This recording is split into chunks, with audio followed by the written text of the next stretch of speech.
Hi, I'm Karan Thapar. Over the last few years, I hope you've been watching my program, The Interview on the Wire. During that period, I've interviewed doctors, politicians, businessmen, scientists, authors, and even the occasional Nobel laureate. For me, it's been exciting. I hope it's been enjoyable for you. But these, as you know, are tough times, and if this program is going to remain bold, independent, and sometimes even defiant, then I think we need your support. At the end of the day, it's a truism, but editorial independence is best defended by the viewers. So if you would like this program to remain the way it is, forthright, outspoken, and interesting, then would you consider supporting us? All you have to do is to click on the description at the bottom.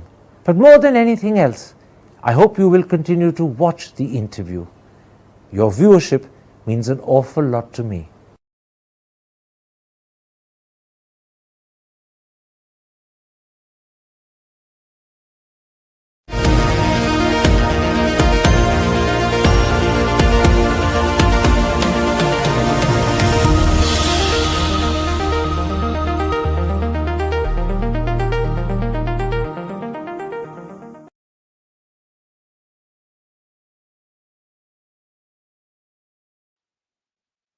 Hello and welcome to a special interview for The Wire.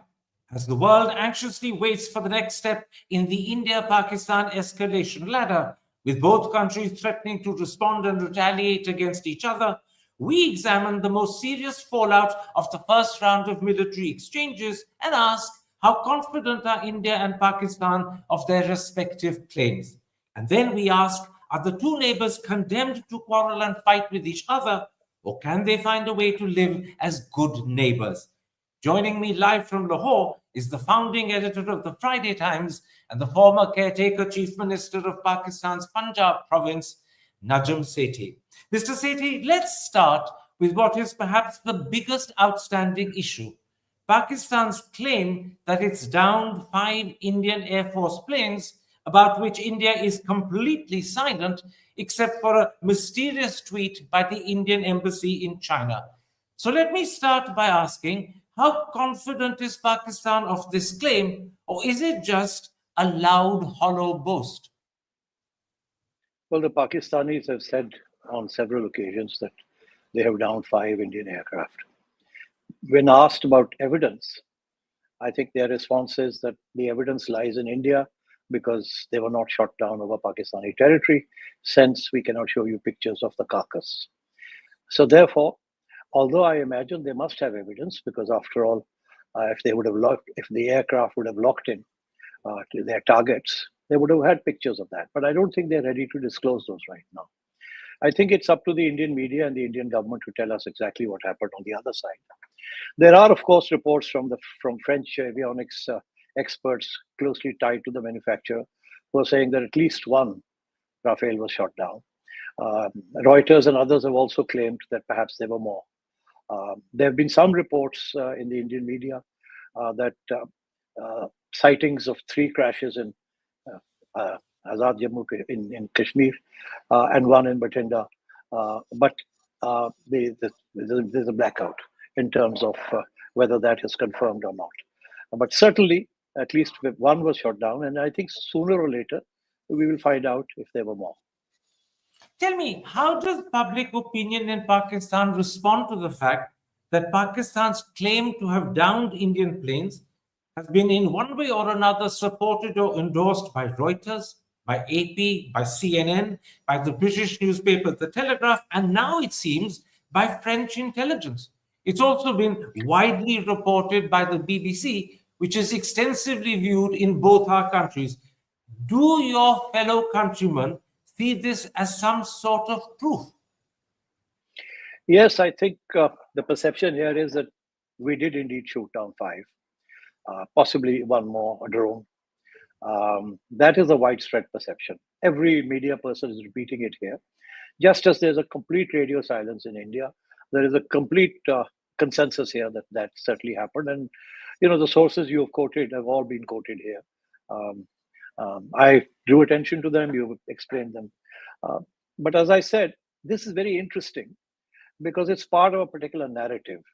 And if you'll allow me, I think this particular narrative that 5 were shot down plus one drone is interesting because, in a sense, if Pakistan were to take international advice and not retaliate, because this is not retaliation, this was defense, then Pakistan's public would probably rest satisfied with this response that we've shot down 5 of their planes. And this is a sufficient retaliation in its own sense. And I think this is very interesting that we are saying 5.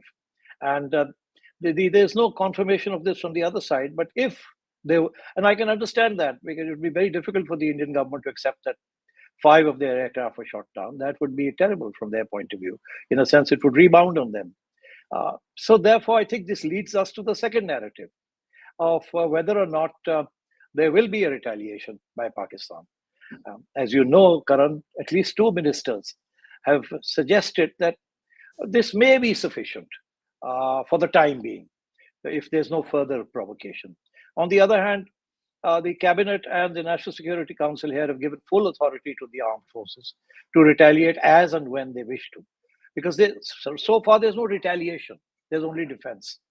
And the argument of the third narrative is that if there is a retaliation, then the question of escalation will arise, because the retaliation is not escalation. And then the question of escalation will arise, and that is up to the Indians. Do they want to escalate after that or not? So I think we're at the preliminary stage right now. But you're suggesting something very interesting, Mr. Sethi. You're saying that in a very real sense, Pakistan is internally debating whether the downing of 5 Indian aircraft, assuming that is correct at the moment, the Indians deny it's even happened, but you're debating whether the downing of 5 Indian aircraft can count as sufficient retaliation, then there's no need to do more, or whether something further is needed. That debate is going on in your country. Well, it's not going on in our country in the sense in the media, but I suspect these are the sort of considerations that must weigh with the people who take these decisions. Because we do know that a lot of countries have called both India and Pakistan to take it easy. And especially since the ball is now in Pakistan's court and it is expected to retaliate, that is the consensus, yes, that it is expected to retaliate. How will it retaliate? And will that lead to an escalation by India? Because retaliation is not escalation. And if you look at the past record about what happened in 2019, the Pakistanis did not escalate. They returned the Indian pilot, and that was the end of it. So now, if they do respond in some similar fashion, targeting certain military outposts or others in India, and say that this is our retaliation, then what will India do? Will India up the scale or not? And I think right now, there is a debate, probably a debate going on inside the decision makers here as to when and how to do it, and to see whether and how India now is dealing with this issue. Let me ask you this, Mr. Sethi. The most prominent Pakistani minister who suggested the possibility that the downing of 5 Indian aircraft, if it's true, would be sufficient is your Defense Minister, Khaja Asif. How much weight does he carry, A, within the civilian government, and B, how much weight does he carry vis-a-vis what you call euphemistically the military high command or the establishment? Well, you know, it's interesting that the Prime Minister and every minister is talking about retribution and retaliation, and that we will choose a time and place. They have not yet chosen a time and place. So they're saying we will choose a time and place. They're also saying something very significant, which is that it's no longer going to be up to us to decide the time and place. It's up to the army and the armed forces. They have now been given a carte blanche to decide as and when. So they don't need to come back to us. In other words, a policy has been framed and the decision has been left to the armed forces. And I think these 2 things are very significant. The fact that Khaja Asif, the defense minister, is treading softly, and the fact that another very important advisor to the cabinet, Rana Sanaullah, is also saying the same sort of thing. Well, you know, that we've down 5 or 6 of them. That's a reasonable counter to what they've done. That doesn't rule out the possibility that the armed forces might think, no, because of doctrinal issues, which I want to discuss with you, that it's important to have a retaliation, regardless of whatever toll they may have taken right now. The whole question of a a new doctrine that India is proposing. How do you react to the new doctrine, which is scaling it up? The Indian response in 2016 was, let's say 1, then the one in 2019 was 2. This is like 3. This is the new normal that India calls. How do you respond to the new normal? Do you have a new normal, anti-normal response from Pakistan? Or do you continue with the same that, let's keep it down, let's keep it down? Because the real issue is what happens when there's another such incident in some part of India, maybe Kashmir, maybe somewhere else, and the Indian government and media jumps to the ground that Pakistan is behind it. Then what will India do? Under the new normal, they will do something like this again. And then what will Pakistan do?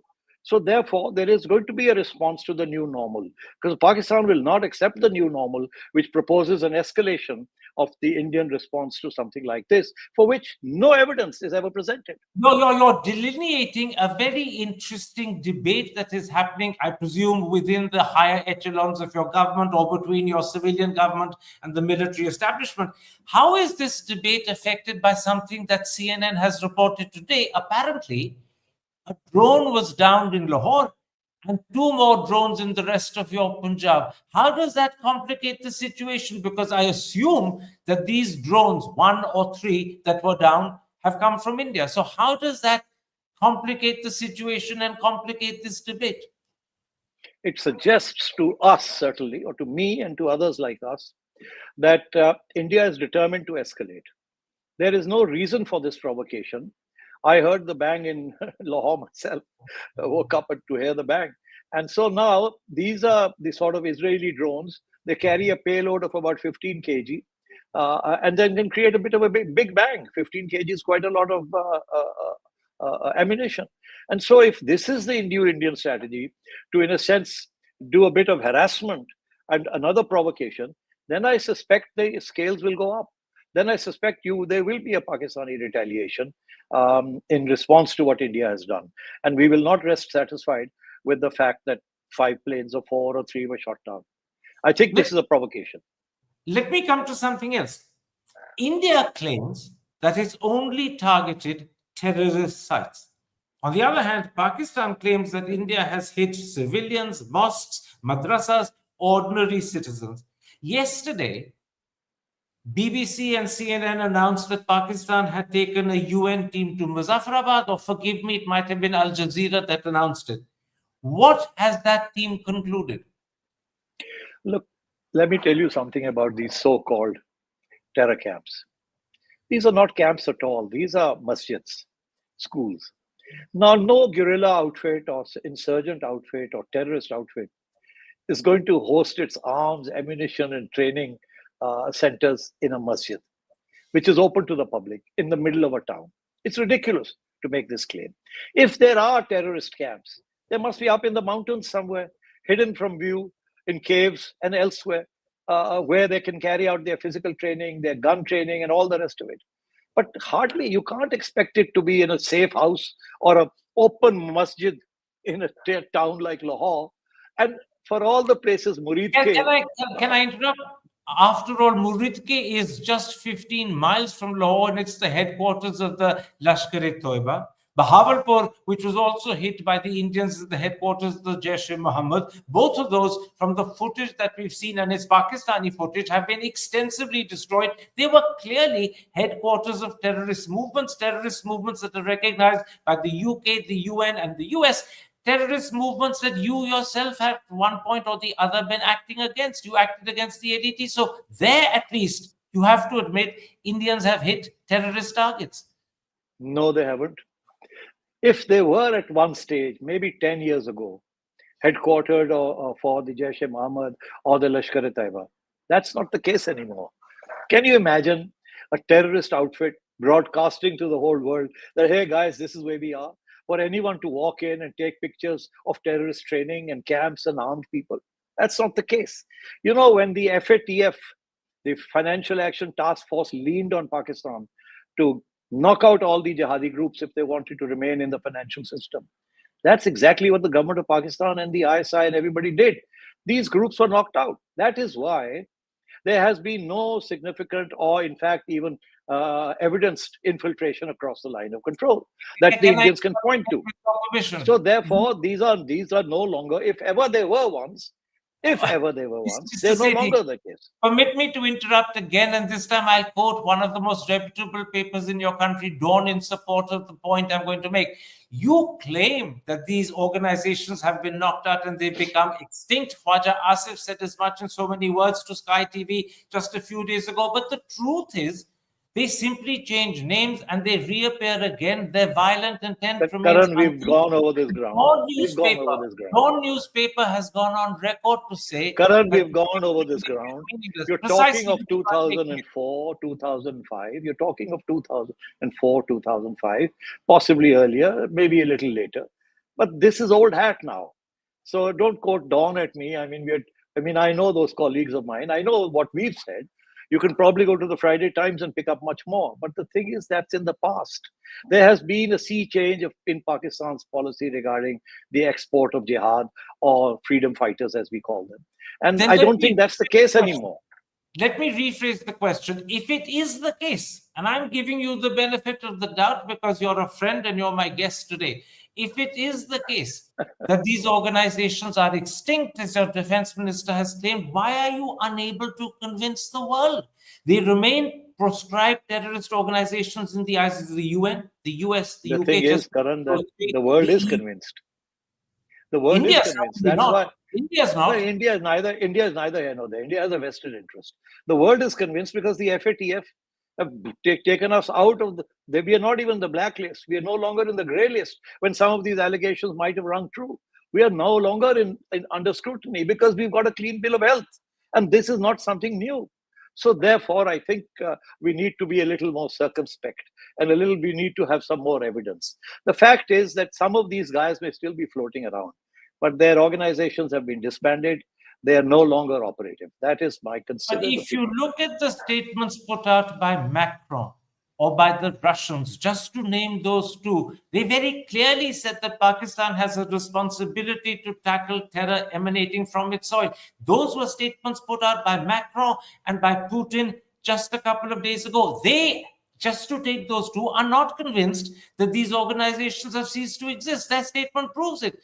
The interesting thing is, Karan, that some of these defunct or extinct or semi-defunct organizations are really mad at our military establishment for shutting them down. You know, during General Musharraf's time, they tried to assassinate him because he was talking peace with India, and they were very, very upset. And they tried to assassinate him.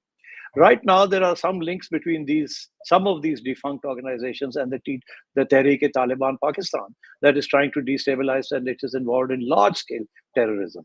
Much the same can be said of the BLA that is receiving aid from external sources. The government doesn't identify them, but we are told and we understand that India is one such source. So, you know, the thing is that this is a network that spawned many decades, and it has taken time to dismantle it, but it's no longer effective. The state certainly does not want them to rear their ugly head anymore because they think it's counterproductive, which is why they are against the state now. Isn't this a bit like Pakistan claiming it had nothing to do with Osama bin Laden and he turns up in Abbottabad? The whole of the West was misled by you. He was a paid guest in your country. It's the same thing here. You're claiming that Jaish and LET don't exist. They're quietly continuing their work under a new name. But you're telling Karan, the world we need to move on because it suits you to do so. Karan, we need to move on. I mean, you know, this is not taking us anywhere. You go on the past. I keep telling you the past is another century. I take your answer as a sufficient answer. Let me move on. Let me put this to you. Trade charges like this. It's neither here nor there. Irrelevant. Let me put it to you. Let's try and look to the extent we can today beyond the immediate crisis. How do we ensure that every 4 or 5 years, our countries are not embroiled yet again in a crisis like this? It's happened, as you pointed out, in 2016, it happened in 2019, it's happened in 2025. How can we make sure it doesn't happen again in 2028 or 2030? How do we get out of this horrible cycle? Very good. One of your Indian experts, I think you will know who I'm referring to, I'd rather not take the gentleman's name, a military expert, has said that you should expect some more such attacks in Kashmir. I was quite taken aback by that statement until I heard the arguments that he is putting forward. He's a very respectable military expert, highly respected in your own country. And his argument was that there's so much discontent in Kashmir. It remains an unresolved question that at some stage or the other, someone is going to get up and do something like this, regardless of whether the Pakistanis are behind it or not. Because Kashmir is still an unsettled question. The Kashmiris are angry at what is going on. And this argument by Narendra Modi, your prime minister, that everything is hunky-dory there has now been blown to smithereens. Can I So it's ask you not to the name case. this No, let me official? let me finish. No, Can you let name me him? finish. No, But I can want you to. name him, because it's only fair the Indian people should know who you're alluding to and referring to. Karan, you know very well who I'm referring to. I'd rather not, but I Honestly, don't think I don't. he has anything I to hide. honestly He's don't. everywhere. Mr. Parveen Swani is saying all these things, and he's a very, very respected expert on your side and on our side. And his argument is, it's very interesting, and I'm going to buttress this with another argument that I've heard, which is against from a very prominent person, and that is John Mersheimer. Somebody from your side interviewed him today, and he was asked this question, and he had a very profound, in fact, simple but profound remark to make. How do you make sure this sort of thing doesn't happen again? He says it will happen, and again the same reasons are being cited. And so, if this happens, will India keep escalating, and will we end up somewhere where we don't? Can I finish? No. Let me finish, please. Please go ahead, and then I want to answer. You can ask me any number of questions. You can talk for 2 hours, but let me finish. I like to be very brief also. And his argument was, unless you settle the real issue, which is where it all comes from, that is what you need to do. You need to settle with that issue with Pakistan. And you do that, and the Kashmiris will be happy, you will be happy, the Pakistanis will be happy. And there have been attempts at finding solutions, and unfortunately, they've got derailed.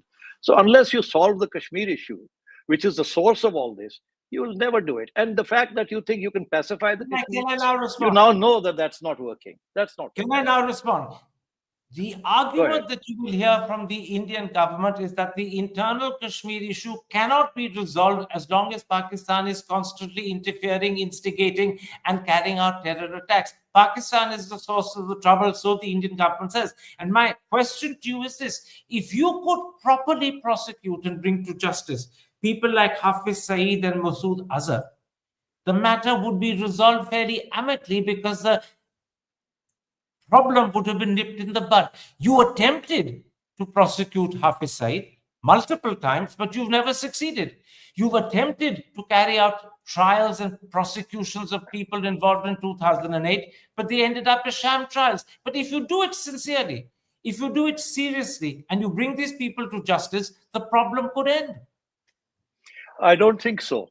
I don't think the problem will end, because the Indian state is determined to escalate the situation in Kashmir to a point where no solution is possible outside their own determinations. And so, you've also moved on that ladder up. You've made it impossible now to go back in many areas. Getting rid of 370, and now, maybe sending over 80,000 new domiciles, and so on and so forth. Let me just say one thing, and that is that you're asking Pakistan to put Hafiz Saeed and a couple of others behind bars. But the counter charge is you've already killed most of them yourself by targeted assassinations in Pakistan. Number one. Number two, why don't you present any evidence of their hand? What is stopping you from presenting any evidence? We have asked for evidence. We have said, don't involve us. Let me finish. No, let me finish. No.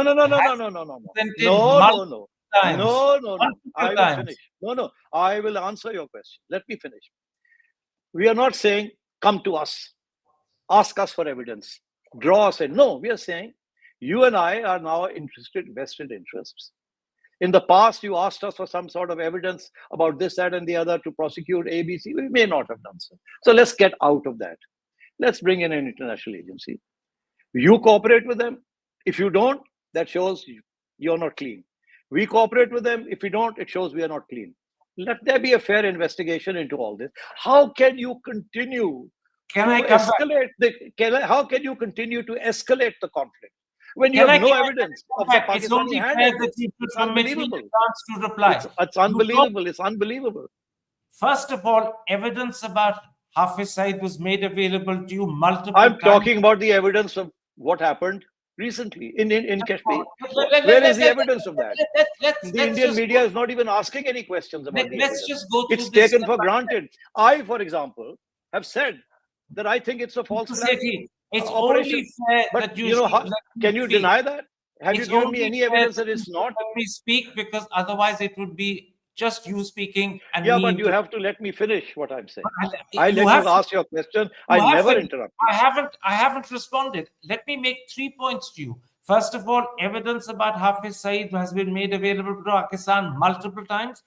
You have yourself put together a dossier which in 2009 you gave the Indian But side, which is incriminating him, but you failed to prosecute him. Secondly, even when you do try and prosecute LET leaders like Zaki Uman Lakvi, the Americans said that he fathered a baby in captivity. The Americans said he even had a mobile phone in jail. That is the extent to which he was actually kept under custody. It was protective custody as an honored guest rather than jail. And thirdly, evidence about what has happened in Pahalgam, the Indians believe is available because they have traced the electronic signals of the resistance front to 2 locations in Pakistan. I told you this in my last interview. One of those is in your Punjab, the other is in your Sindh.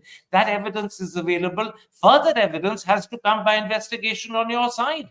But let's not get locked into this, because I think this is not the debate and discussion you and no, I you should. had your say. Now I have to respond to what you've said. Sorry, you had your say. But I was You had your responding to say. you. This is a bit I have like not seen any India-Pakistan evidence. retaliation. I was responding to Karan, you. I have not seen any evidence from the Indian side. This is the Indian government saying we have electronic this, we have electronic this, we have this, we have that. Nothing is nonsense. They have presented no evidence. And what is the problem? Why don't you present that evidence before an international commission? You have Let me put something to this to hide. you. Let me put this to you. My last 2 questions. Even if this crisis blows over in days or weeks is probably more likely, what are the chances something horribly similar will happen again in a year or 2 or 3 years' time? Is this part of a cycle that's going to carry on repeating itself? Two things. Number one, if this thing doesn't stop right now, that would mean India has escalated, because the escalation comes after the retaliation. So you do one thing, we do another. Now comes the question of escalation. If India responds to our retaliation, that's escalation. So the onus of escalation will be on India. That's the first point. The second is, as other people are saying, as long as the Kashmir issue simmers between the Kashmiri people and the Indian state, and between the Indian state and Pakistan, you cannot ever rule out acts like this, whether Okay. it's this or something like that. And therefore, the possibility of this escalation ending up in a bigger escalation next time round is very real. Therefore, it's important to get to the root cause and sort out these issues. My last question. How are the developments of the last 36 hours viewed on the streets of Pakistan? What are ordinary Pakistanis saying about what has happened? The ordinary Pakistanis are like ordinary Indians, don't want war. No one wants war. There are hawks on both sides, especially in your media. Not our media is not half as hawkish. But at the end of the day, people want peace. And I think the only road to peace is negotiation, talks, settlements, compromises. And that's what we need to do, these two states. Look, India has aspirations to being a great power, joining the ranks of the great powers. India can never be a great power, regardless of the strength of its economy, if India doesn't stitch up the neighborhood in a democratic, peaceful way, in a way in which equality is established. You can't be a hegemon in this region by bullying people around, and so there, and by leaving unresolved conflicts on your border. So therefore, with China, with Pakistan, like Pakistan has to also settle its scores with Afghanistan. India has to settle issues between Pakistan and China. I think we all need to settle these issues before we can embark on other quests. And India, more than anybody else, has a quest to follow. And if India wants to follow that great dream, then India needs to settle these issues in the region. Mr. Sethi, thank you very much for the time you've given me. Thank you very much for being willing to talk to me, particularly at a time when relations between our two countries are so fraught and tense and perhaps teetering on the brink, let's hope it doesn't happen, of further escalation. I'm Thank you, sir. grateful Thank for the time you've given me. I'm grateful for the fact that you're willing to share your views. Take care. Stay safe. Thank you.